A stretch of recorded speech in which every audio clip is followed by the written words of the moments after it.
sa alaala ng batang sa bawat tula. At kaya siguro baka nasasagot nito yung sinasabi ni Sir Jun na baka naman kasi folksy ko, mga folk wisdom.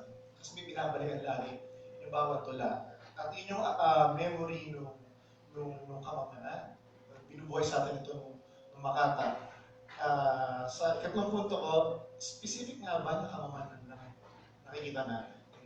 Kasi parang specific ba na yung kamamanan po yung nakikita natin sa buong koleksyon? Kasi katulad ng huling tula ng pinili po ni Denver, yung Max. Marami namang Max. Well, that's just one example po na parang nalilito ako. Kamamanan lang ba yung tinutukoy ko lang. At ang dami pong kwento dito na nagiging mas specific sa pinanggalingan nila. Kaya de Oro. Before you give, parang naisip ko na, naisip mo, just reader to reader, no? When you're a writer, no? do you have a reader in mind? No? When you write, that's one. And two, what do you require of the poem? You yourself as a reader, what do you require of the poem? Because that's where I am coming from when I make my comment on the poem. That's where I'm coming from. Although I try to be as Neil, I try to be as universal as possible.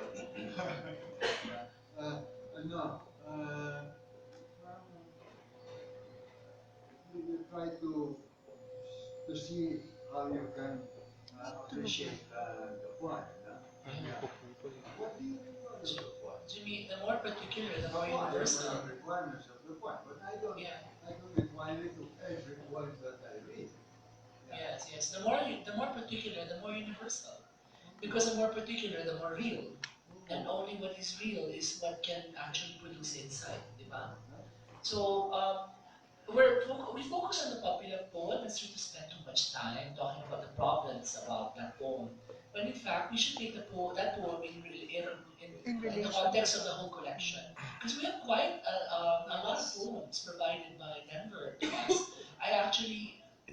That's an exception. That's supposed to have so many poems. I don't know why we did not select. We should have selected only No, what already said. Can I clarify? No, we did have the limited number of pages allotted to each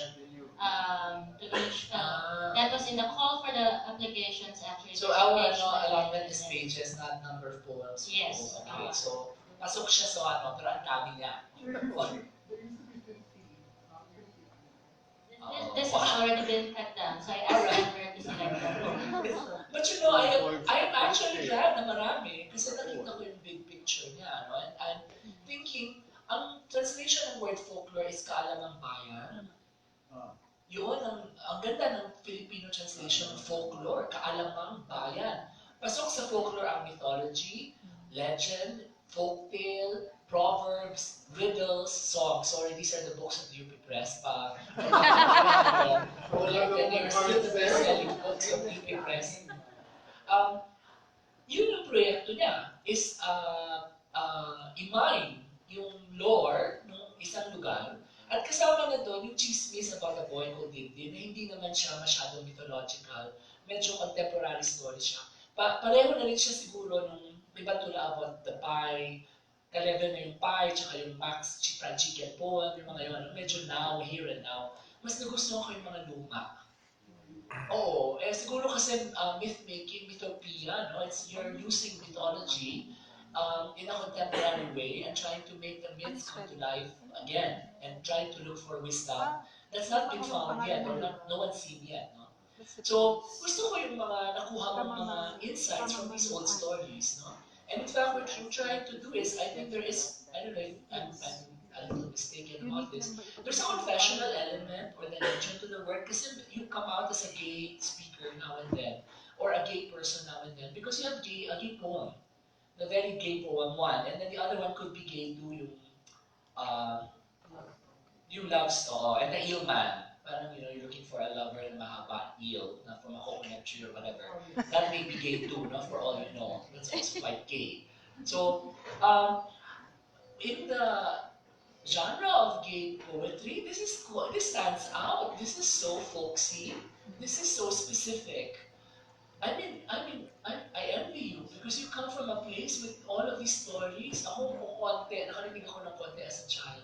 Mga alamat. Kaya yung una kong attempts at poetry were retellings of the legends that I had heard as a boy. They were all didactic. They all involved children getting punished in the end, being transformed into an animal or a plant or a fruit or something.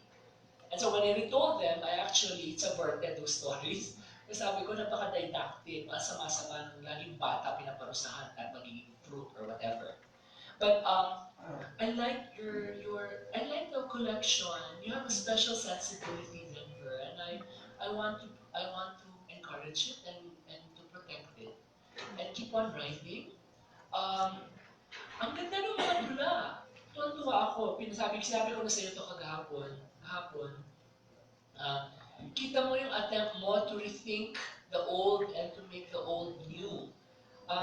Yung Bukidnon, it's such a simple poem. I'm trying to retell the story of the creation according to the Bukidnon people. Their creator God is Magbabaya. At inimagine mo, ano kaya yung kanyang karamdaman. Tapos ang ending mo, siguro kasi yung sense of accomplishment niya is something similar to the accomplishment of a man who has just sold his sack of kamote. That's a wonderful sort of simple way to end what is otherwise such a grand cosmic meditation on creation, ending with the face of a man who is satisfied with what he has done for the day, which is simple. Diba? Parang we have humanized the deity and made the deity like us, rather than, You mentioned the number of the page. I'm sorry, 75 Bukidnon. Yeah. And then Bagobo, it's this idea of like saliva being a way to heal people. And sorry, naabutan ko pa yan, yung usog. Di ba? Nandito pa sa page 74. Jimmy, they're all just beside each other.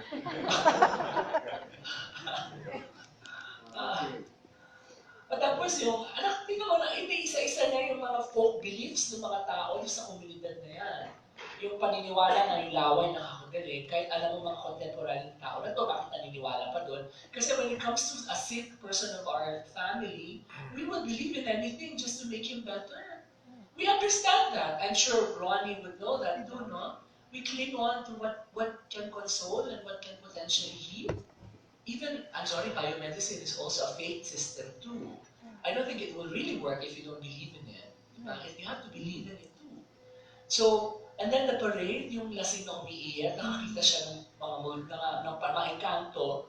Tuwa ako, 77, kasi ikinindagan pa siya ng magandang encanto. Si Owai. Nakita niyo ba yung ginagawa niya? Isa-isang mga tula, isa-isang aspect of kaalamang bayan na binubuhay niya through poetry in English at kayang gawin kasi puno-puno ng proper nouns. Ang galing. At hindi ako na-offend ng konti kasi kahit yung mga words proper nouns, hindi nasisira yung tone. Kasi pag pinasa ko sunod-sunod, wala na problema. That's all we need to do. We have to keep doing it. And then it becomes natural sounding. That's how we own a language. And the problem with, this is something that Edith Depo noticed, no? Yung kulang daw na ethnographic element, a poetry in English. Kasi purong striking at the universal yung ginagawa ng mga poets in English. She made that observation in 1970. And medyo looking at the anthology of Juni, ganun pa rin, marami pa rin nag-avoid ng mga proper nouns and the local sounds. No? So ang aking mission sa aking poetry classes, punuin nyo ng local sounds and make the English come to life as our own English. Also take care of your grammar. Oh, okay, Jimmy, yes. Let's go to the downside na. I did mention to Denver. 2 pieces of advice to Denver. First is the language. The mechanics of the language. Yung popular na binasa pa naman natin, meron siyang maling-mali doon. Left and hop yun dapat kasi past na yun. May mga ganun, may mga lapses. Tapos ikalawang advice is I don't think your lineation is clean enough. you don't quite know how to cut lines yet. And there's so many places here that I can tell you na talagang awkward or prosy or pangit yung line cut. Pero, na-overcome mo yung ganung problema doon sa prose poem sample. So I actually encourage you nga to try to recast everything as prose. And everything becomes almost like sudden fiction or little mga dagli na siya. Tignan natin na magiging effect niya. Kasi mawawala yung lineation issue eh. Okay, Denver, ayun na. Sabi mo kagabi, no? Hindi ko ulitin. No? So, bravo. At bongga. At ituloy ang laban. At tumula ng tumula. At huwag matakot, di ba? Huwag makibaka. At huwag matakot. At, but, well, you know, why not? And I suggested poets that you might want to read, no? Para lumaki yung ensemble of options, no?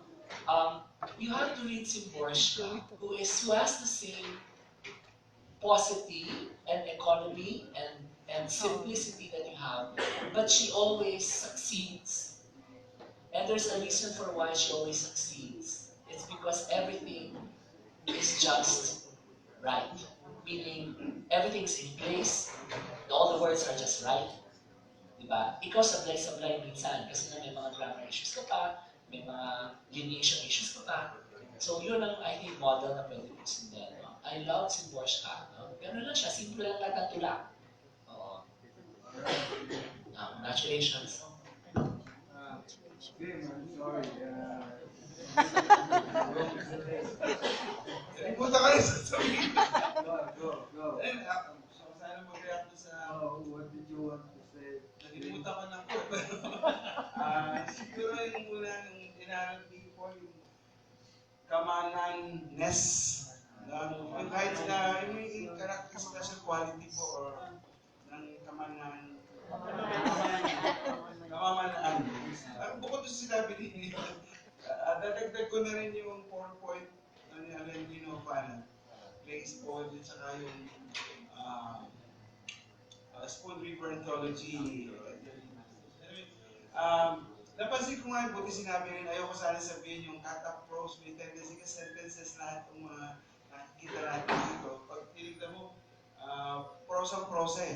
Maganda rin yung pagkaka-linya mo, kaya hindi nyo nalata. Ang isang maganda pong sabihin, sumusumama kanina sa usapan, siguro sa dami ng taon natin na yung nagsasalita nasa ibabaw, tayong mga pinakausap ay nasa ilalim. Yun yung sabi natin, pangangaral, ito yung may didactic poetry.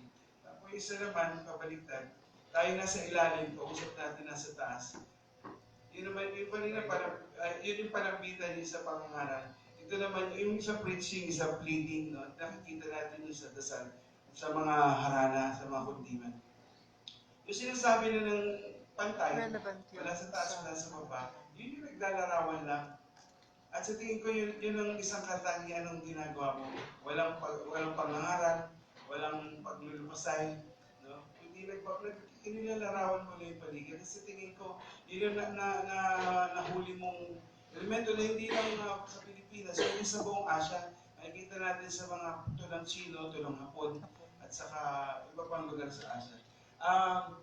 Meron tayong fellow dati sa Los Baños na ganito rin, gusto mo niya lahat ng bayan sa Quezon, kababayan ko siya. Tutulaan niya. Tapos meron isa namang children's story writer na gusto lahat ng ethno-linguistic group. Gawan din niya ng kwento, di ba? Dati sa Los Baños din nangyari. Sa yun, nasa pool mo kasi may mga bago-bago, may mga lupa. Dahil nga yun ang kagandahan ng Cagayan de Oro. Nasa inyo yung airport, nagtingpat kayo, at ang dami nangyayari. Nakita ko yung sa Sendong dito, yung kwento ng may giganting isla. Narinig natin na sumagip doon sa maraming tao nung panahon ng bagyo. Ang nakita ko po sa kanyang kagandahan dito, katangian, yung meron siyang komentaryo ng millennial o Gen Z o Gen X sa kanyang tula. Halimbawa dito sa Magobo, senseless all of this. Diba? Yun yung punto de vista ngayon. Tapos, we do we do not believe that the old lady's spit could fix broken bones. And yet, doon siya babawi. No, yung folk beliefs na sinasabi. Yung pala, kaalamang bayan yung folk beliefs, folk tales yung kwento mo. Napansin ko yung eschatological, no? Marami dito na karamihan naman sa atin yung mga dumi, laway, ihi. No? Sana, hindi ko na sinabing dagdagan mo, pero yun yung parang nagdudugtong sa atin. Marami kasi, kung titignan nyo nga, maraming mga bagay sa atin sa wikang Pilipino na Espanyol na walang kinalaman sa bintana, mesa, silya, lahat sa Espanyol yan, di ba? Pero pag may kinalaman sa katawan, laging galing sa sarili natin wika. Hindi na bago pag galing sa katawan kasi kasama na doon yung mga dumi na nanggaling sa atin.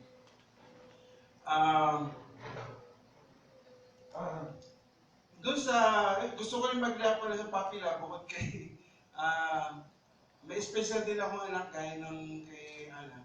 At birthday niya bukas si Awit. Pero yun nga, napansin ko na okay ka na dun sa first line eh. Special child, huwag mo na sabihin yung, marami nabanggit na yun sa, although peculiarity na yun, line 6, line 7 yung normal, tapos line 9 abnormalities. Baka, hindi naman ako na, pero nabanggit na rin lang nila, nag-react sila doon.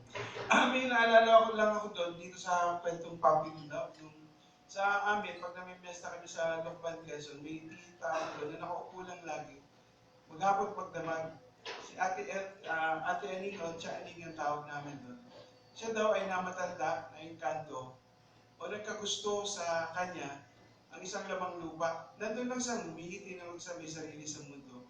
At ito naalala ko dito kay Dindin. No? Ito na yung sinasabi ni Neil na paglalagay ng proper noun, paglalagay ng pangalan.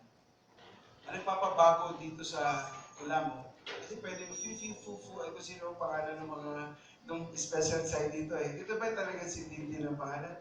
O kaya pwedeng Denver. Baka ikaw ng bata, Dindin ang pangalan mo. Kaya yun yung name mo gano'n, kaya nakakatulong din. So yung isa nga Puppy Love, tapos yung isa Crab Love naman, naalala natin dito. Yung alusyon sa kay Juan Tamad, sa pagdadala ng pagpapalakad ng alimango. Di ba? Pero ang napansin ko nga kahit prosa yung tinatid ng prosa, yung linya mo, ang hirap kasi pag ginawa mo namang prose poem, baka nung basta prosa na talaga. No, may mga taktika, halimbawa si Mike Vigornia, si Pablo Neruda, di ba ba? Na kahit prosa yung itsura niya, alam mo hindi prosa yun eh. Kahit yung itsura niya na nakapangungusap o sentence form. Hindi sa prosa, kundi tula. No?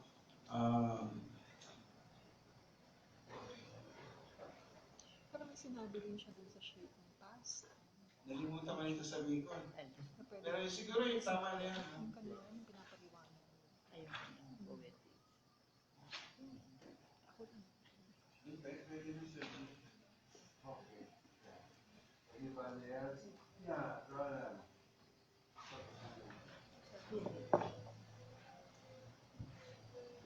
Nabanggit na it's about memory, di ba? So memory has implicated in a certain kind of quite specific time and place. So expand time na nirecall ng 30 plus something queer man yung kanyang childhood memories as implicated niya nung place na specific sa lugar. Okay naman ito project na to. Ibig sabihin maganda, dahil naman nabanggit for various reasons. Pero ang akin ay parang wala akong nag-get ng sense much of the being ng author. We get a sense of yung being ng mga characters that populate each of the poems, etc. Pero parang walang larger stake. Tulad nangyari sa, in which the author is not just the narrator, or the poet is not just a narrator, but also tells us something about his own kind of memory in relation to what is being memorialized. Kunyari doon sa crab, di ba? Binabanggit na kailangan mong i-relieve itong hindi ko pumatay, in other words, hindi ko kumain ng crab. Para mawala yung guilt mo on an everyday basis, on a nightly basis. Pero bakit? Where does it come from? Ibig sabihin, the poem should provide us hints also in which yung location or yung being ng poet is also being recalled in relation to the events of the memory being memorialized. Okay. Sir, reply lang ako na quickly doon sa Immortal Crab. So, yung Immortal Crab na kasi, ano yan, so gaya ng sinabi ng Tula, so bumili yung mama ko ng isang supot ng crab and I was doing my homework in our long table. Yung bahay namin, yung parang old house na parang open yung part na yun malapit sa ano. So, nung na-clip niya yung pencil ko, na ganun ko kasi natakot ako. And I am still haunted by the fact na nakawala yung isang crab na yun at hindi namin makita. And even falling two stories, doon sa mga mabatong part na yun, hindi namin ma-recover. So parang sabi ko, saan kaya yung crab na yun? Hanggang ngayon, I'm haunted by the image of the crab na hindi na siya naluto. Kasi dapat ang crab ay niluluto at kinakain, pero namatay siya. Okay naman yun. Ang point ko lang, Denver, hindi man yung literal na story. In other words, may triggers tayo. Because you do not remember this in the present unless na-trigger ka. At yun nga, hindi naman, kahit naman nasa point mo, nire-recall mo to on a daily basis because it haunts you, yung dreams at sa yung weekend state. May trigger pa rin eh. At alam naman natin, memory is a tricky mechanism. It operates well with amnesia. Itong remembrance na to, it also, when you memorialize something, you also kind of obfuscate yung iba pang klaseng memories in order to highlight this. It's also fiction. Kasi wala namang prueba na we believe this kasi parang may integrity naman ito. Ang binabanggit ko lang ay instead of telling like it is, yun yung nangyari, what also triggers you, like sa dami-dami ng alaala ng childhood mo, these are the memories that make for poetry at the present for you. In other words, where is that kind of time-space being nexus that makes you want to go back to the past and situate the past in this kind of midlife existence of yours. So yun yung siguro, if you want to push the envelope a bit more, then you have to kind of also mediate. Hindi mo lang yung time at space ang mobilize mo, but you're also mobilizing this life event as a poet. I'd like to follow up on Roland's comment.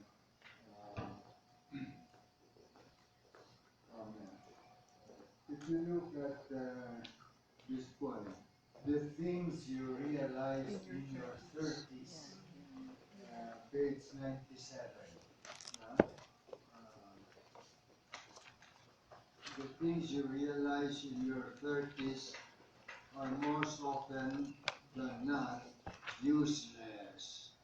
30s is the time of your life when the sight of guava leaves leads to a discovery of a meaningful moment.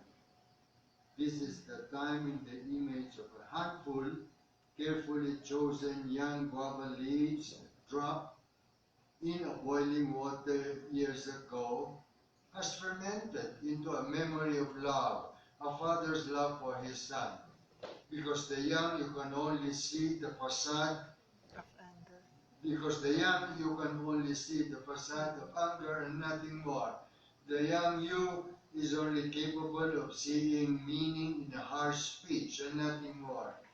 The father's fingers finding the right temperature of the water he had used to cleanse the wounds of his son is invisible to the son. Our son is blind, of course, to the fact that warm water is a consequence of care. To a boy, none of this is special, just scabs, blood, and pain. But in your 30s, you begin to ask, how do you post a thank you letter to a dead man? End of the point. You know, for the entire collection, I'm addressing the entire collection. When I read the entire collection, which I have not, all I have read is this one, you know, the reader would get a kind of central vision or consciousness of you, no? Ito yung being. Of your world, no? The world that is there, no? And it is not enough. It is not enough to say the poems are ano tawag mo, yung folk, what did you call, what's the Lore. Tagalog word for it? Kaalamang bayan. Kaalamang bayan. Tama? Kaalamang bayan. No, it's not enough. It's not enough. In other words, there's this, I'm sorry to say, there's still a requirement for poetry.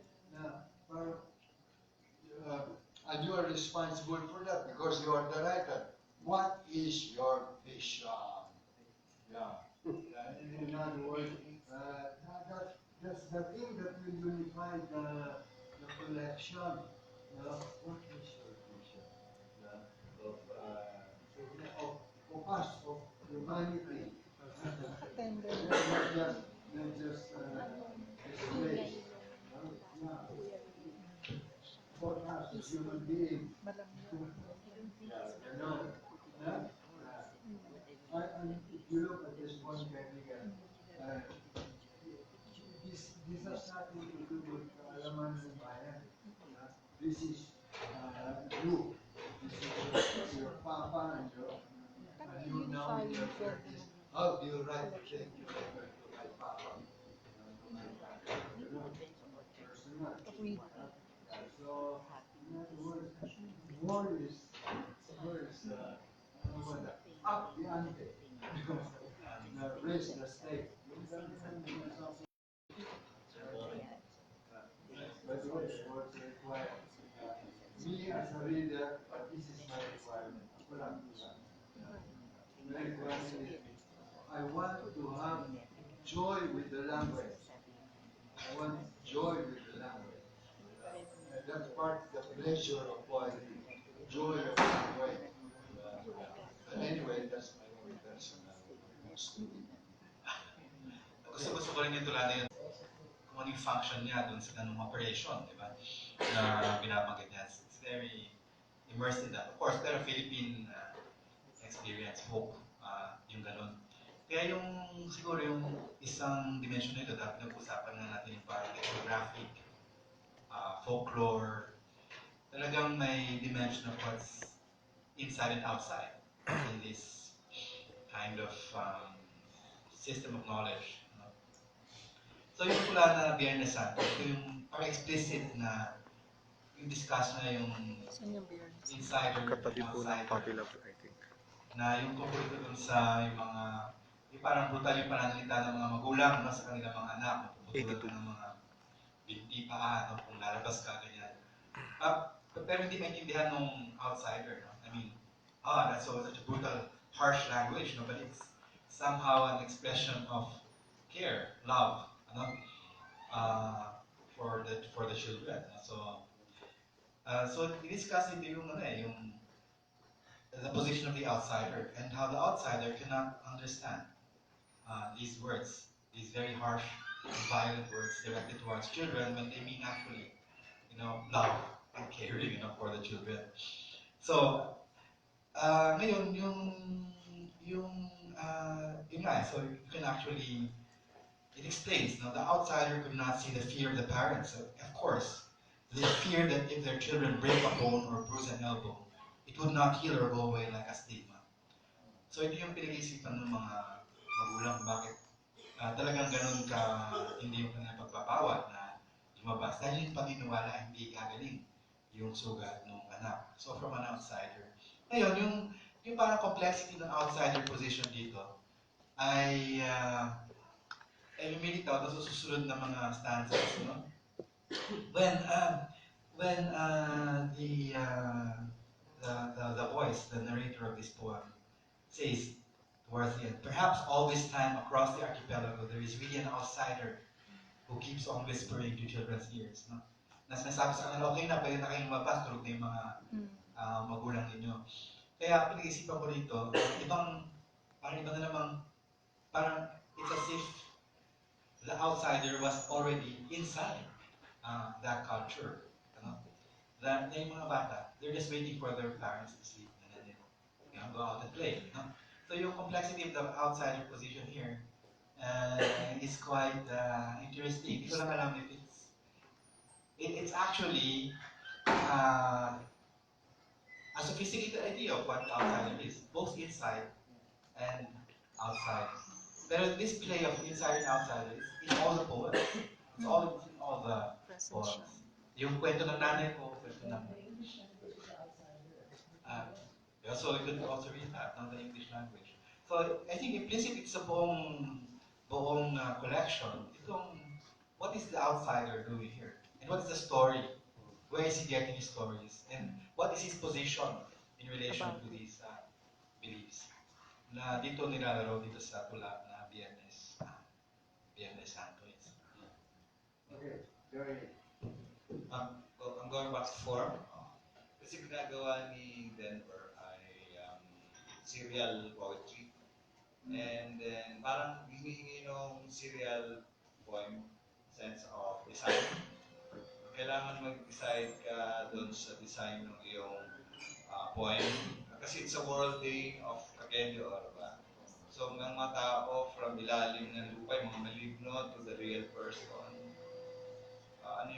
Ano yung design na gusto mong gawin? It's spatial or temporal. Parang temporal, di ba, yung past. Pero at the same time, meron ding spatial. So parang meron kang diagram. Si pabilo, papunta sa gitna, from the gitna, palabas, ilalim, pataas, taas, pagpa. Ito yung kaya sabihin, but the accretion ng discussion mo ng team, ma-feel ng reader yan, ganito each point, dahan-dahan, nire-reveal yung the general overarching trajectory ng collection.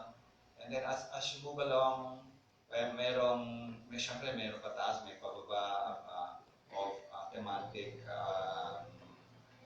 discussion and revelation. Also, you can achieve that by the sound design. Parang fashion designer ka dito. Meron kang theme and all things point to that theme. Pero dapat, it's a tension between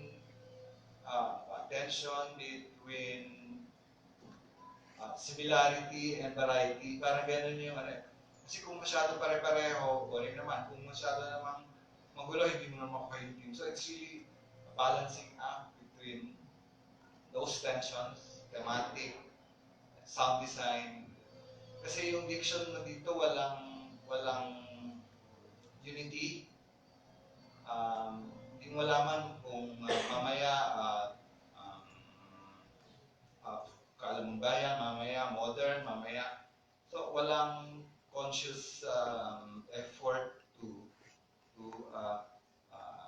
form a design. Sound design, image design, it's all design kung series ang ginagawa. And that design should be felt unconsciously ng reader habang binabasa. Merong dinadala ka dito, may pinapunta dito, and that. May mga bumps dyan, may mga traps. Right. Thank you, sir. Just a quick response to that. The original collection is segregated by yung sinasabi mo na temporal clusters. So, may mga cluster na hindi natin ma-point out yung actual na time. So, nasa under siya ng isang chapter.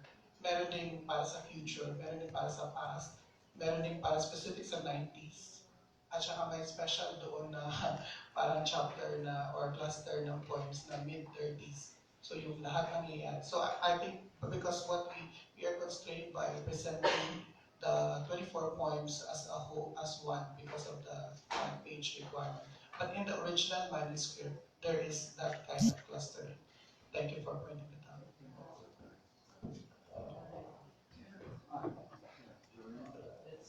Related to Joey's point, I don't really sense a lyric sequence design here where you have a narrative as well as a lyric sort of arrangement, meaning the poems are supposed Still to. with 10 minutes left. Yes. Okay. But I'm interested rather than think about chronology as an organizing principle, I'm thinking about what Jimmy brought up, which is the idea that while there is no, we're doing a kind of poetic project of trying to mine the lore, you're also talking about your personal life. So there's a metronomic movement between confessionalism, and myth making. I'm more interested in the design that will actually produce the maximal desirable effect when you oscillate between confession and myth. That is a more interesting project for me. The poem that was that Jimmy read on that father poem, it's actually a combination of both because it's a memory of yours, but the element of the guava leaves is folk. That's medicine, that's folk medicine, nalangas. So you unify both in that. So those could be special poems throughout, where you have strictly confessional poems, and like, I think I'm sorry, no, parang maybe the Max Fried Chicken one, right? Kasi may inaanak ka, tapos gano'n, di ba? Wala namang masyadong myth doon. Or, and the completely myth-making one na magbabaya, and then the in-between poems could be those that unify both. So you actually have that wonderful synergy that will be produced, no? Now, last point. I mentioned it to you last night, I didn't get to elaborate some more. I think you should read comparative mythology and just try to see how mythologies are being understood and appreciated and studied everywhere in the world, because maybe you'll have a deeper appreciation also of the myths you're trying to access. Jimmy took that class, Myth and Writing, under you, and I'm now teaching it, and it's always very productive because all my students there are CW doing their own projects in prose or poetry using myth, tapping into myth, and trying to see how the mythic structure can help them write better.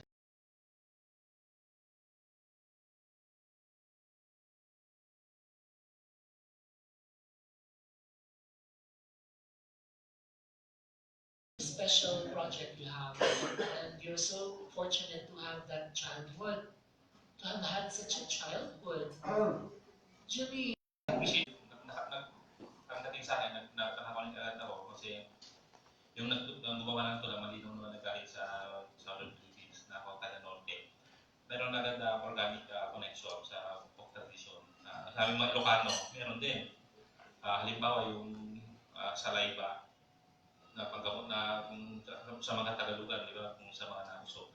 Sabi mga Ilocano naman, pekpektel ang tawag doon. Yung gaganon ka sa dulo. Ito din, yung usapin sa yung offering, yung mga inaalay din sa mga Diyos. Representasyon din ito ng social status nung nag-aalay na clan o tribo kasi yung mga manok ginagamit din naman dito sa Hilagang Luzon. May mga ilang area din, baboy, ang iba sa Kalinga, Kalabaw. Yung atang ko. Pero isa yung tumatak sa akin dito, nabanggit yung detalye ng dahon ng bayabas na pampahilom ng sugat sa ginagamit yon. Tapos nabanggit mo pa Biyernes Santo. Tapos ang pagpaparusa ng magulang, na pagpaparusa ng magulang, mahirap o matagal gumaling ang sugat. Yung kasi parang Biyernes Santo eh. Sa buong komposisyon mo, isa yung tumatak sa akin, yung tuli. Kasi pag Biyernes Santo dito sa amin, hindi kami nagpapatuloy kasi mahirap bumalik yung sugat sa akin ng lalaki. Yun yung kaya sa amin, nagpapatuloy kami sa Sabado Gloria. Hindi ka, para mabilis na maghilo. Siyempre, bayabas.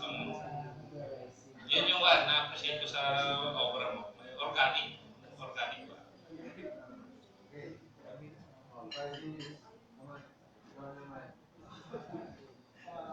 So, after all that, thank you very much. I was really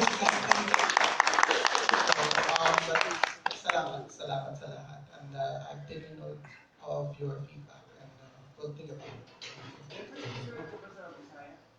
Yes po. Walang translation po, but I also translate. Yes. Yes, I do. Hindi ko siya masusulat muna ngayon as parang hindi ko siya kaya pa gawing Bisaya.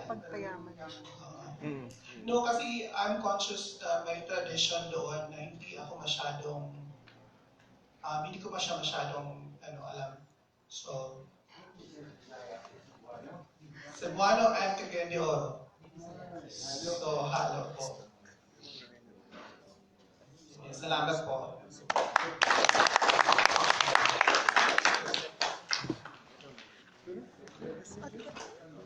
Lunch is served. Saan ba problema?